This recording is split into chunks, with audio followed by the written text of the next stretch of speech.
deuxième chose que nous découvrons dans ces passages, c'est que Paul encourage les Philippiens à garder cet élan. Il dit, si Philippiens, vous avez déjà eu à le faire, à 2 reprises même, ne baissez pas les bras, continuez. C'était un rappel motivant. Je vous rappelle, pour vous motiver davantage, ne baissez pas les bras. Et il va dire, je suis persuadé que celui qui a commencé en vous cette bonne œuvre la rendra parfaite pour les jours de Jésus-Christ. Donc c'est un appel à la continuité. Philippiens, vous donnez la dîme, gardez cet élan. Il y a aujourd'hui des personnes qui participent, qui prennent part à l'évangile d'une manière ponctuelle. Ça veut dire, s'il avait fait ça à l'époque des confinements là, je ne sais pas s'il attend un autre confinement pour le faire. Il y a certaines personnes, même s'il faut leur demander quand est-ce que vous avez donné la dîme, s'ils sont sérieux, ils peuvent commencer à prononcer, à déclarer des choses au passé simple comme le voyage de l'apôtre Paul. Quand nous donnâmes la dîme, quand nous fûmes partenaires de l'Église, quand nous offrâmes à l'Éternel, c'est tellement loin. Il ne sera pas dit que je viens de donner. Il va te dire, quand nous donnâmes,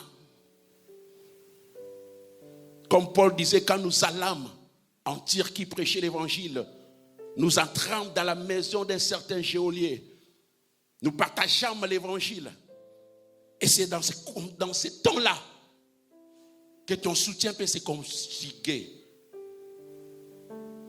Quand nous allâmes, quand nous prêchâmes, quand nous donnâmes. Paul dit, je suis persuadé que celui qui a commencé en vous cette bonne œuvre la rendra parfaite jusqu'au jour du Seigneur. Ils ont déjà eu à le faire dans le passé. Paul les encourage à continuer à le faire. Paul les encourage. C'est un soutien répété. Et ils avaient une certaine constance. Il n'y avait pas des irrégularités. Les lois apprécient. Le bikona ko pesate. Alors vous allez me collaborer sur ma pression mo kepa nzambe apprécie.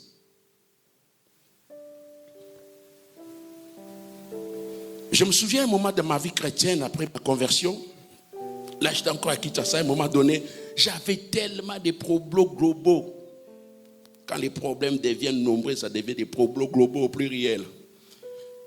C'était difficile pour moi de donner la dîme. J'étais devenu un dîmovore. J'ai mangé les dîmes.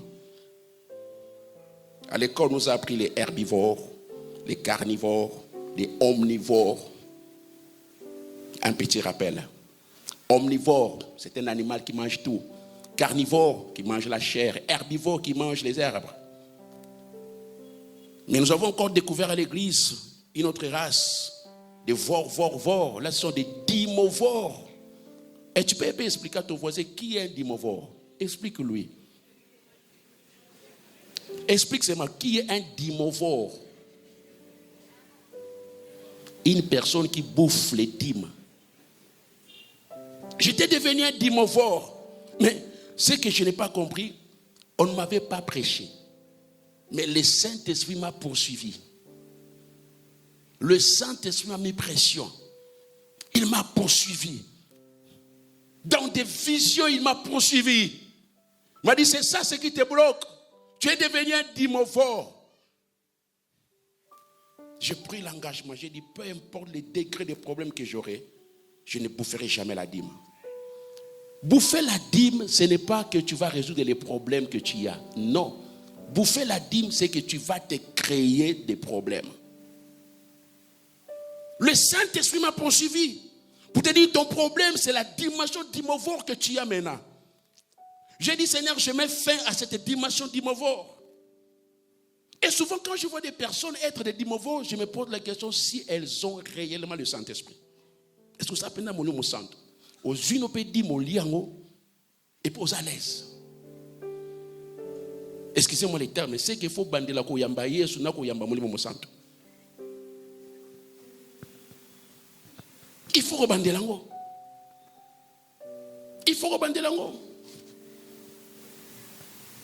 Je dis, Seigneur, donne-nous des chrétiens qui sont conscients, qui doivent prendre part à l'évangile.